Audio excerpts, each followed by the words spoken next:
고린도 교회는 참으로 큰 부흥을 이루었던 교회입니다.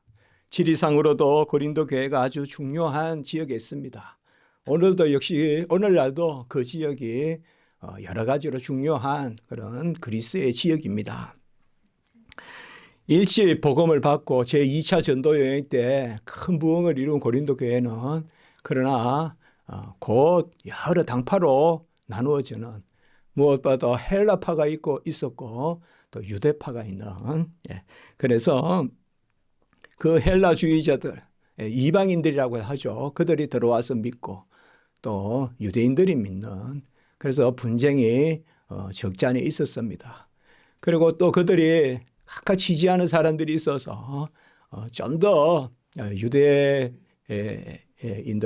베드로나 또 이렇게 지지한다면 헬라인들은 아볼로나 또 뭐 바울이나, 바울은 또 상대적으로 핍박을 많이 받았고요. 그때 이제 사도 바울이 서신에서 바울파나 아볼로파나 게바가 이제 베드로거든요. 그리스도파가, 게바파가 그리스도파가 어디 있느냐. 나는 씨를 뿌리고 아볼로는 물을 주었거니와 자라게 하시는 이는 예수님이시다. 그들이 왜 그래 다투었을까요? 본질은 헬라인들은 지혜를 구하고 지혜를 찾고, 그리고 유대인들은 표적을 구한다. 이렇게 고린도전서 1장 22절에서 말씀하고 있습니다. 헬라인들이 구하는, 찾는 지혜는 바로 세속적 지혜, 세상의 지혜, 철학, 이런 것을 이야기합니다. 그래서 교회 안에 들어왔으면서도 여전히 세상의 철학을 붙들고 있는 사람들, 헬라인들은 지혜를 구하고, 세속적 지혜를 구하고, 그리고 유대인들은 이제 구약을 넘어 신약 시대 예수 그리스도의 그런 보혜사 성령을 받고 구원을 받는 그런 새 시대의 영으로 살아야 되는데도 여전히 유대인들은 표적을 또 구하고 있습니다. 이 표적이라는 것이 뭘까요? 바로 올바른 표적은 예수 그리스도를 바로 하나님의 아들이시고, 예수가 하나님의 아들이시고 그리스도이심을 증거하는 기적이 표적이거든요. 그래서 예수님이 이 땅에 오셔서 그 표적을 다 보이시고 다 표적을 이루셨어요. 그렇기 때문에 이제는 표적을 구할 것이 아니라 예수님을 찾아야 되거든요. 여전히 표적에 머물러 있는 유대인들, 그리고 참 지혜는 누구십니까? 잠언 8장에 바로 여호와를 경외하고, 그것이 바로 순종하는 것이 지혜의 근본인데, 여호와를 경외하는 것이 지혜고 명철이고, 그 지혜가 세상 첫날부터 있었는데 잠언 8장에 특별히 보면 그 지혜가 바로 신약으로 말하면 말씀 로고스거든요. 그래서 이제 지혜이신 예수 그리스도께서 이 땅에 오셔서 우리가 독생자의 영광을 보니 은혜와 진리가 충만하다. 그 예수를 믿어야 되는데 여전히 예수를 멀리하는 그거야. 예수는 예수고, 그리고 철학은 철학이고, 예수는 예수고, 여전히 표적은 표적이고, 그것을 사도 바울이 실체하는 것을 볼 수가 있습니다. 세상 지혜는 사람의 이해를 충족시키는 그런 논리적인 사변입니다. 이 세상 지혜는 결과적으로는 사람의 논리에 맞지 않으면 배척되는 것이 바로 세상의 지혜입니다. 그리고 세상 사람들이 구하는 표적, 이것은 어떤 신을 드러내는 가시적인 그러한 형상이나 그러한 물체나 사물입니다. 그렇기 때문에 세상 사람들은 보이지 않는 것이 보이는 것으로 나타나지 않으면 믿지 않습니다. 보여야지 믿는 것입니다. 그래서 고린도전서 1장 18절에 보면 우리가 잘 아는 말씀이지만 바로 십자가의 도를 그들이 거부하는 것을 볼 수가 있어요. 십자가의 도. 십자가의 도가 그들에게는 미련한 것이다. 미련하다는 것은 두 가지 의미가 있어요. 지혜가 없고 기적이 없다 이거예요. 그들이 많은 기적은 뭡니까? 뭔가 막 그냥 자연 현상이 일어나야 되고요. 뭔가 죽은 자가 막 일어나야 되고요. 뭔가 오병이어 기적이 있어야 되고요. 뭔가 풍랑이 잠잠해야 되고요. 그런 예수님을 드러내기 위하여 보여주었던 그 기적들을 아직까지 찾고 있다 이 말이에요. 그것이 바로 표적들이거든요. 세상에서 구하는 표적들이에요. 그러니까 십자가는 미련하고 십자가는 무능하고 십자가는 저주고, 그러니까 십자가가 그들에게는 걸림돌이 되었다라고 이렇게 갈라디아서에서 우리가 말씀을 볼 수가 있습니다. 요는 무엇입니까? 우리에게 절대 지혜는 예수 그리스도시요, 다 이루어진 표적, 이제 유일한 기적은 예수 그리스도시죠. 예수를 믿어 구원받아 생명을 얻는 것이 진짜 기적이죠. 제가 신학교 다닐 때 그 생각을 해봤어요. 입학하는 첫 달 3월 말에 수업을 마치고 이제 교회 섬기려고 주말에 나오는데 저기 진달래가 산에 피어 있는데 개나리도 피어 있고, 진달래가 개나리 되는 것보다, 개나리가 진달래 되는 것보다 내가 하나님의 자녀 된 것이 더 큰 기적이다. 그 생각이 들더라고요. 그래서 참 차 안에서 많이 울었습니다. 무엇이 진정한 표적입니까? 예수 믿어 내가 뭐 파이가 깨지는 게 큰 기적입니까? 내가 변하는 게 기적이죠. 내가 하나님의 자녀가 되는 것이 기적이죠. 영적인 것은 영적인 것으로 분별한다라고 했습니다. 하나님의 지혜는 신령한 것이기 때문에 세상의 철학으로 분별이 되지 않습니다. 히브리서 11장 3절에 보면 보이는 것은 나타난 것으로 말미암아 된 것이 아니다라고 또한 말씀하고 있어요. 보이는 것은 보이지 않는 것, 나타나지 않는 것으로 말미암아 된 것이다. 그렇기 때문에 보이는 것을, 드러나는 것을, 느껴지는 것을, 만져지는 것을 보이는 것으로 설명해서는 안 된다. 바로 보이지 않는 것, 바로 영원하신 하나님의 손이 그것을 친히 이루신다는 것이죠.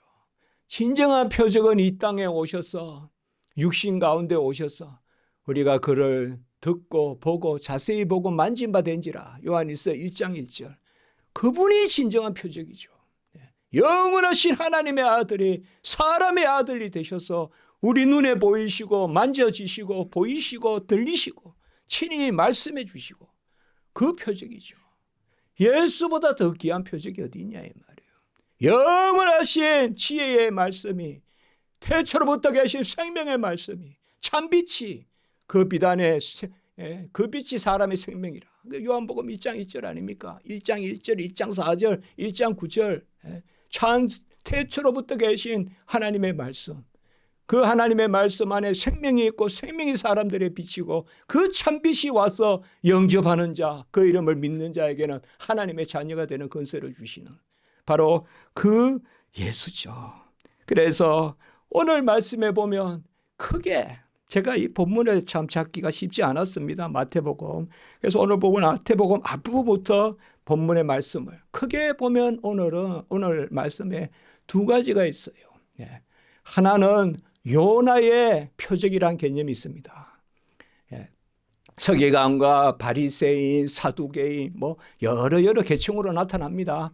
어쨌든 종교 지도자들이 여전히 예수 앞에서 표적을 구하는 것입니다. 그러니까 예수님께서 마가복음에서는 표적을 보이지 아니하시리라 이렇게 말씀도 하셨고, 마태 누가복음에서는 내가 보여줄 표적은 요나의 표적밖에 없다.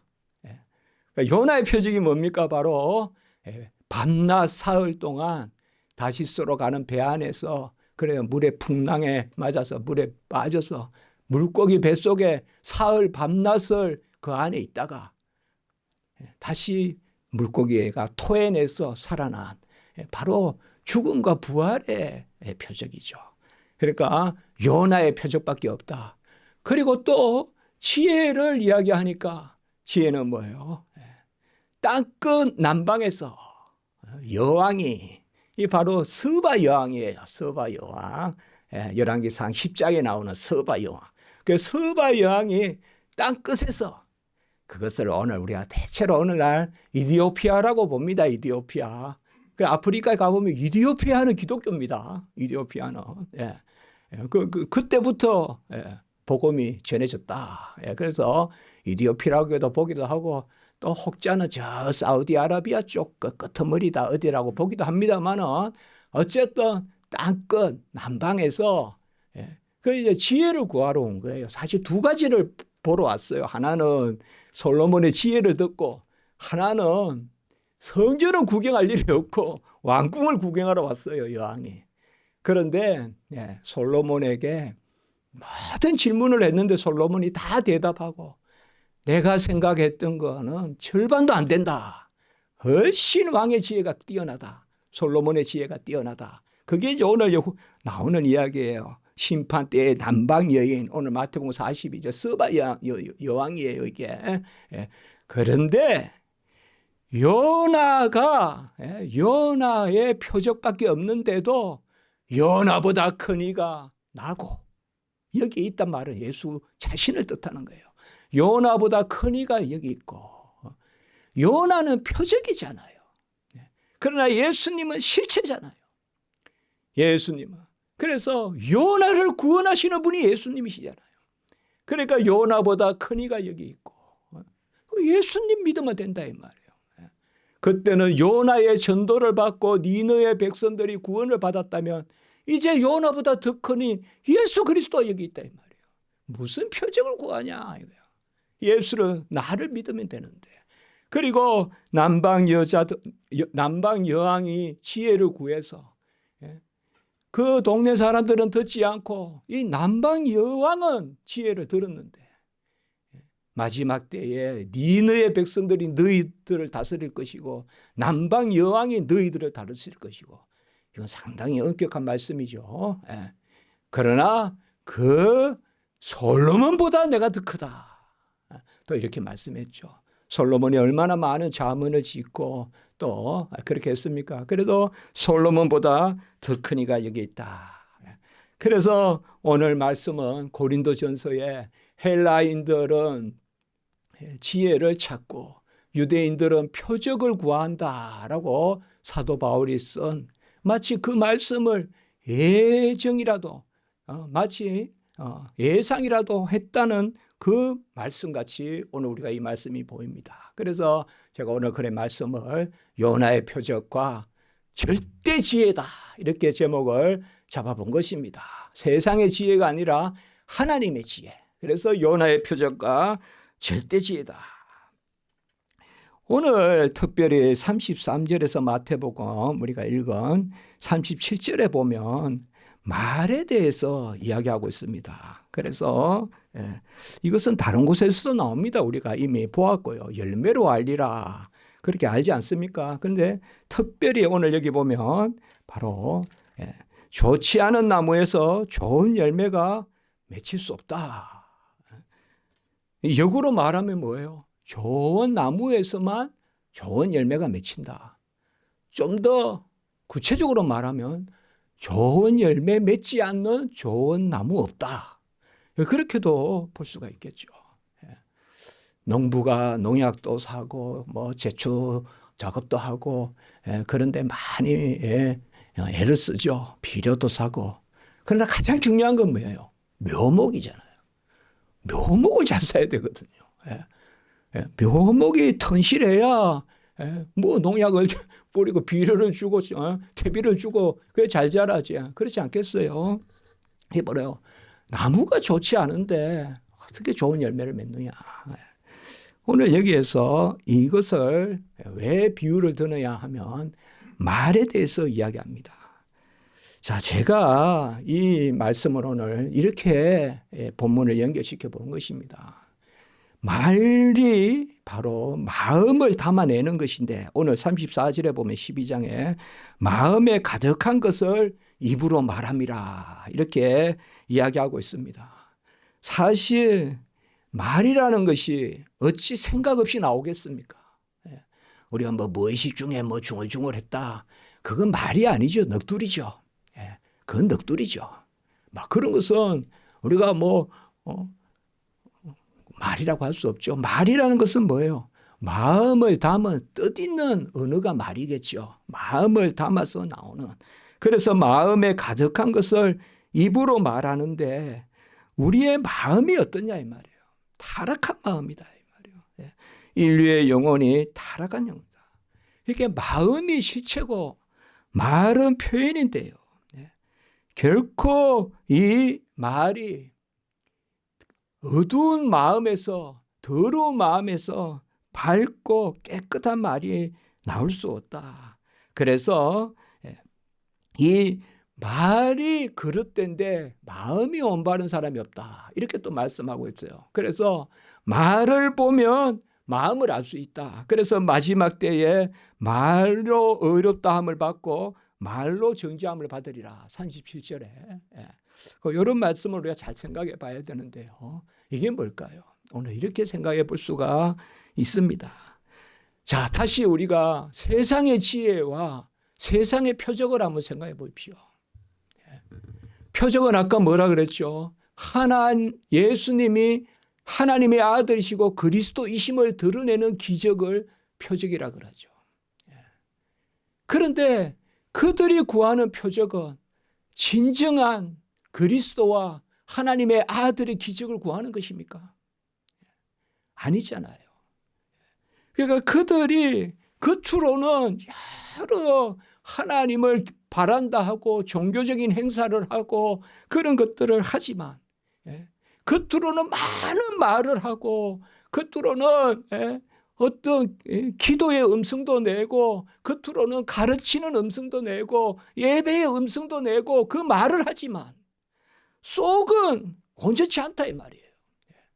속은 온전치 않다 이 말이에요. 그래서 헛된 표적인 거예요. 유대인들이. 헛된 표적이에요.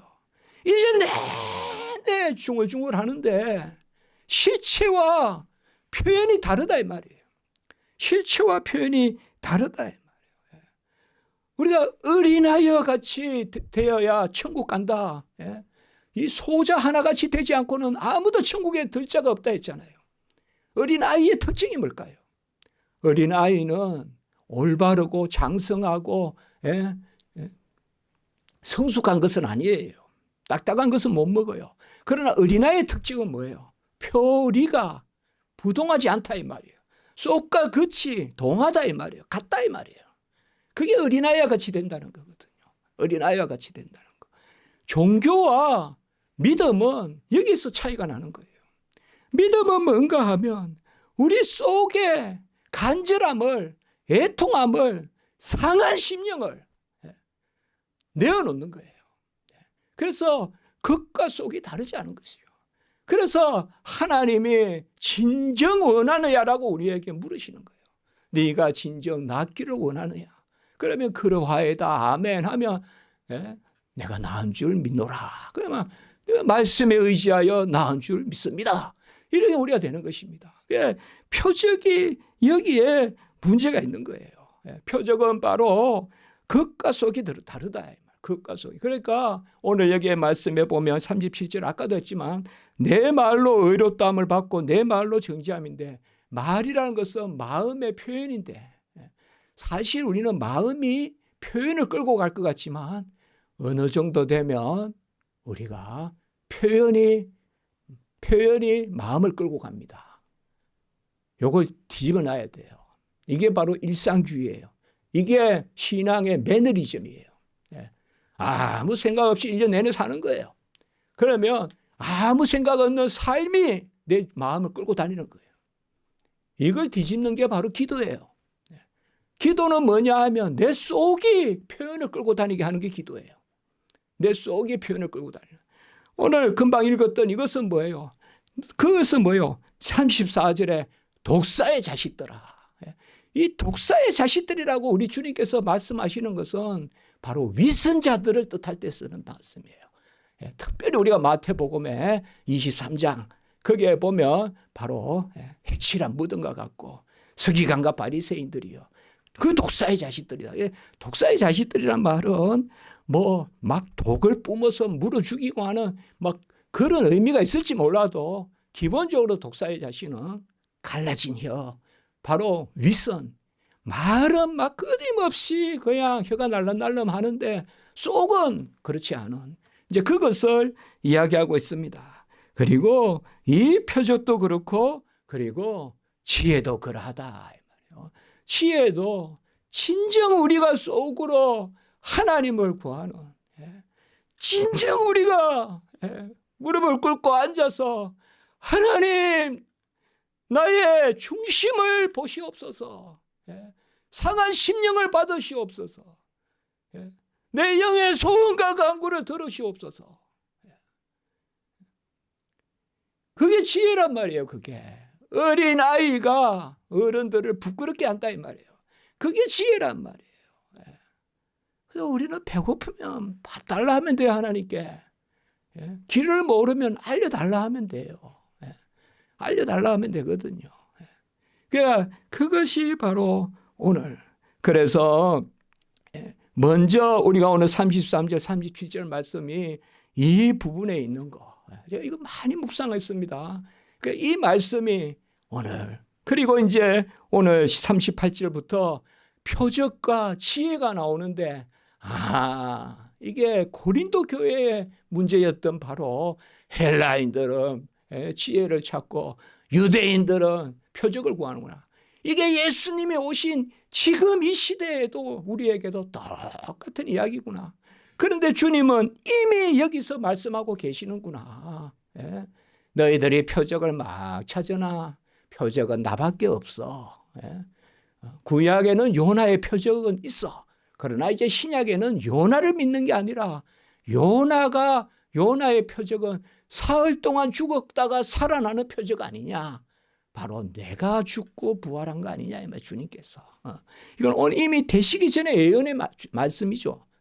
그리고 세상의 지혜를 구하고 가난의 지혜를 구하고 성경에 나오지만 세상에 그러한 명민한 사람들이 많지만 세상에 미련한 것을 들어 지혜로운 것을 부끄럽게 한다고 했잖아요.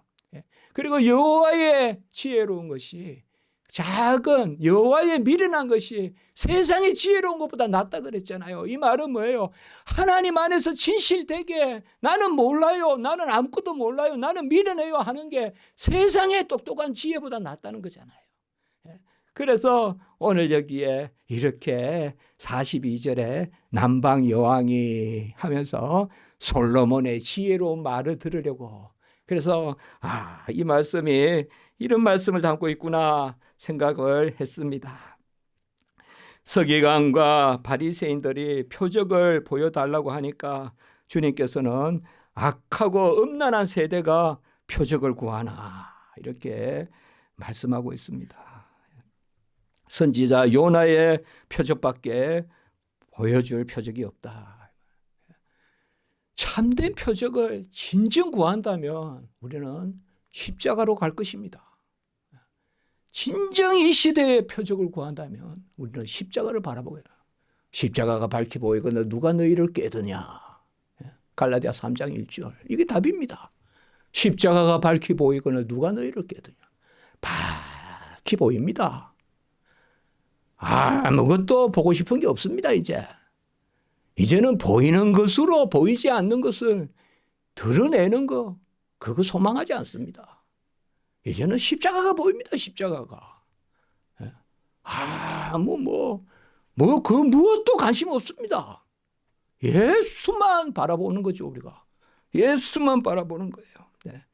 그들은 참된 표적을 구하지 않았어요. 구약시대 때 모든 표적들, 예수님이 오신 그 당대의 표적들도 전부 다 예수 그리스도를 예표하는 것입니다. 그래서 예수 그리스도를 바라고, 그러니까 자기들의 논리를 합리화하려고 믿는, 그래서 기적을 바라는 그런 게 아니다 이 말이에요. 병이 나았으니 하나님 살아계시고, 아닙니다. 예수 내 안에 살아계시니 하나님 살아계신 것입니다. 아멘. 표적의 신앙 아닙니다. 표적의 신앙은 보이는 데 매여 있습니다. 만져지는 데 매여 있습니다. 먹는 데 매여 있습니다. 입는 데 매여 있습니다. 듣는 데 매여 있어요. 우리는 예수 그리스도를 믿는 그 신앙입니다. 유일한 보이는 은혜의 표적이 있다면 우리는 세례와 성찬밖에 없습니다.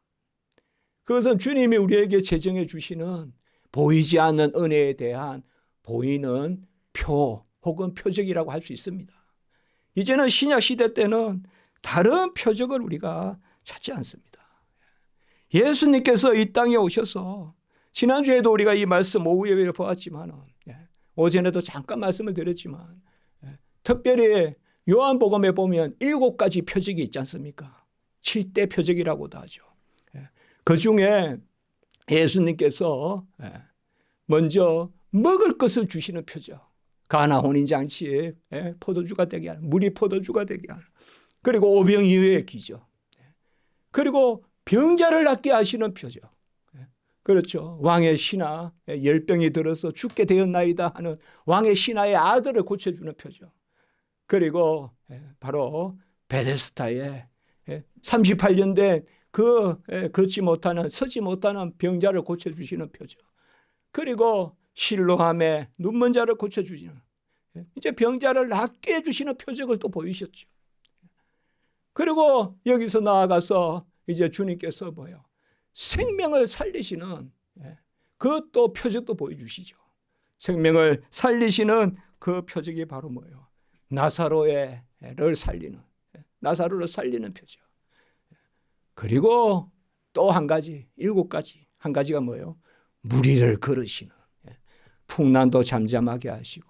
그러니까 우리 인생이 모든 만물의 중심인 거예요, 사실상. 우리가 풍랑에 지배돼서 사는 것 같지만 만물을 다스리는 것은 사람입니다. 그래서 주님이 이 땅에 오셔서 근심하지 말라. 왜 믿음이 없느냐. 그렇게 말씀하면서 풍랑을 잠잠하게 하는 이 7가지 표적을 보여주셨어요. 표적이 뭐라 그랬습니까? 표적은 표적을 믿으라고 보여주는 게 아닙니다. 예수가 그리스도시요 예수가 하나님의 아들이라. 베드로가 고백했죠. 주는 그리스도시요 살아계신 하나님의 아들이시다. 또 마르다도 고백했죠. 주는 그리스도시요 이 땅에 오실 하나님의 아들이시다. 이게 바로 표적이거든요. 그 주님이 이 땅에 오셔서 표적을 보여주신 거예요. 그게 마지막 표적들이에요. 그게 마지막 표적들이에요. 이제는 주님만 믿어야 돼요. 우리가. 다른 표적을 구하는 게 아닙니다. 다른 것은 표적이 아니에요. 이제는 그냥 하나님의 역사지. 이제는 뭘 보여주면 믿겠습니다 하는 건 없다고요. 이제는 더 이상 그게 없습니다. 여러분.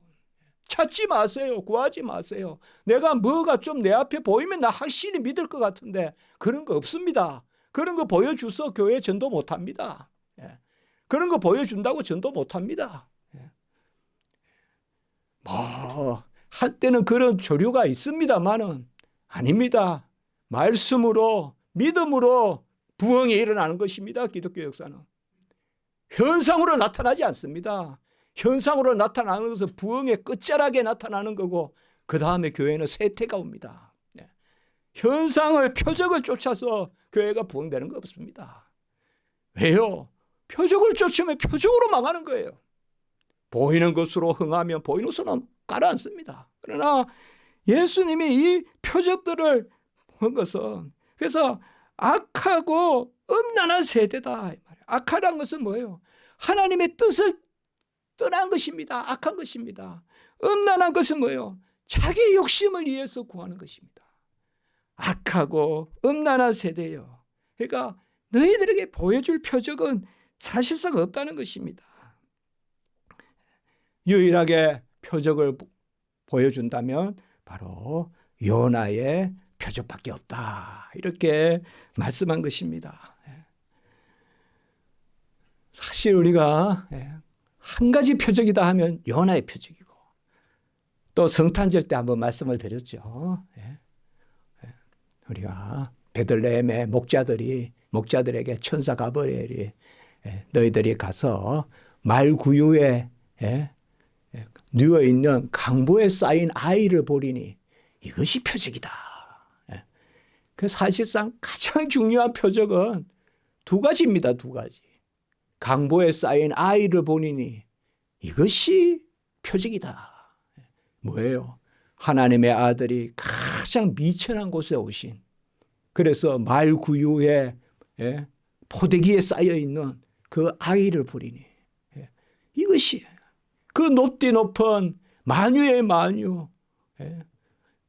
그 하나님의 아들이 낮디 낮은 그 말구유에 그렇게 오셨다. 그게 너희의 표적이다. 저는 제 믿음에 그 표적이 이제 결론적인 표적이라 이 말이에요. 이게 7가지 요나의 표적, 그 다음에 마태, 마가, 누가에는 뭐 헤아릴 수 없는 각양의 병자들을 다 고친 거, 이게 다 표적입니다. 다 표적. 전부 표적입니다. 모든 기적이 예수님을 드러내는 표적입니다. 이 땅에 오신 예수님이 행하신 기적이.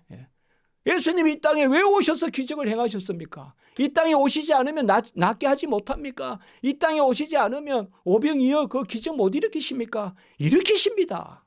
예수님이 이 땅에 오셔서 그런 기적을 행하신 이유는 예수 믿으라고 그렇게 하신 것입니다.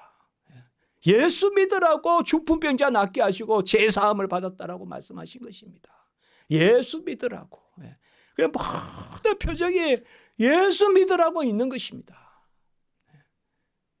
그런 것들의 핵심이 뭐냐? 바로 강보에 쌓여 구유에 있는, 강보에 쌓인 아이를 보리니, 강보에 쌓여 누워있는 구유의 아기를 보리니, 이게 뭐요?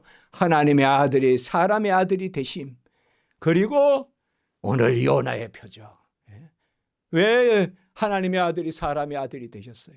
우리 대신에 죽으시고, 하나님은 죽으실 수 없기 때문에 스스로 하나님의 아들이 사람의 아들이 되셔서 사람의 아들로 죽으시고 하나님의 아들로 살아나시고, 그래서 오늘 요나의 표적을 이야기한 것입니다.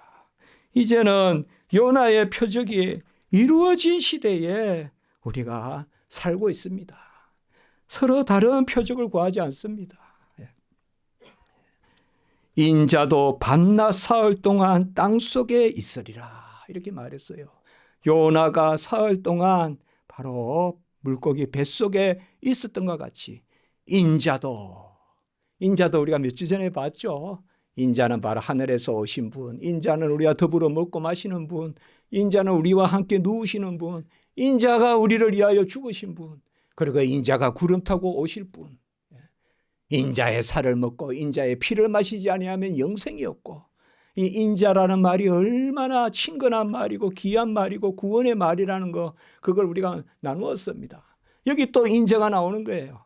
인자가 밤낮 사흘 동안 땅속에 있으리라. 이 말은 땅속에 있다는 말씀이 아니라 죽은 가운데 계신다.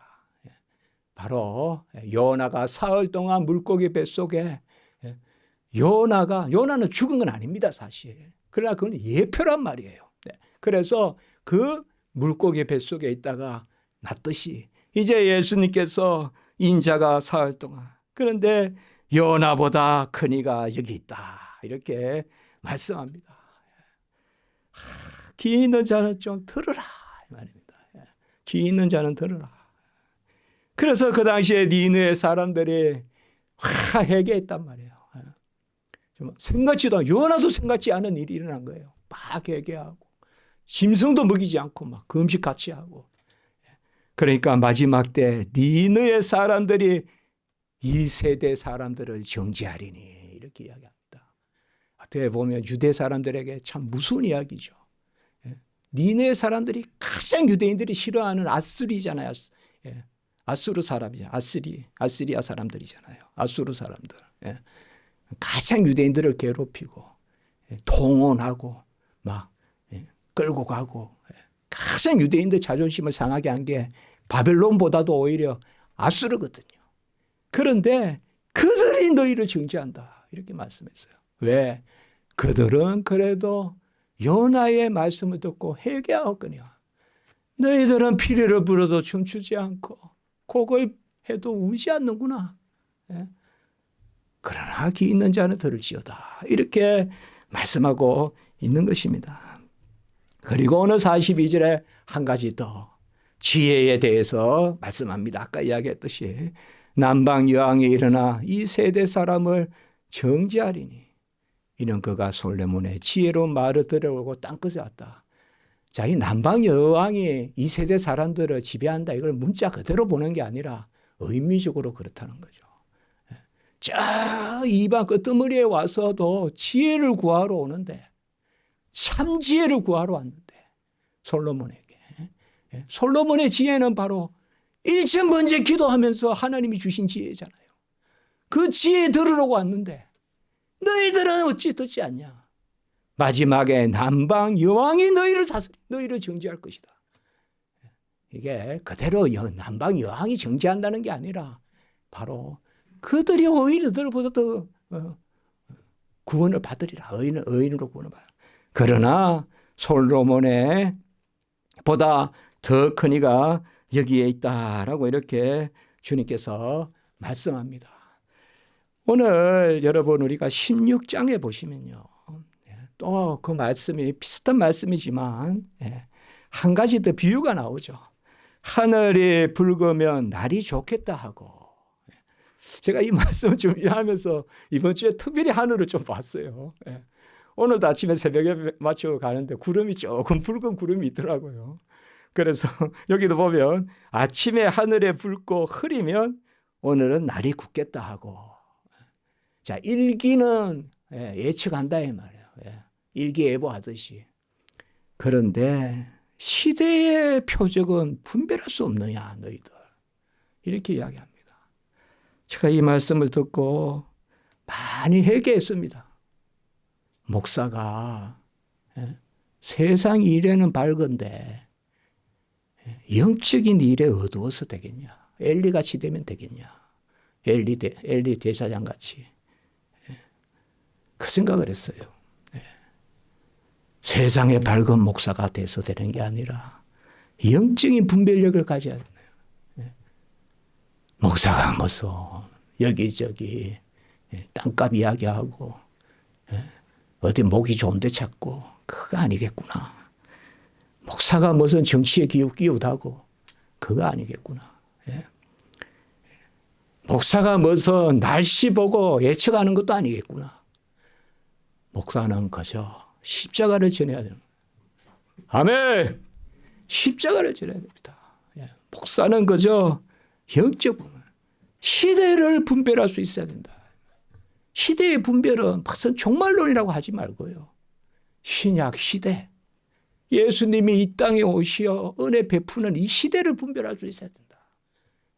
이 시대를 분별할 수 있어야 된다. 다른 것은 다 어리석더라도.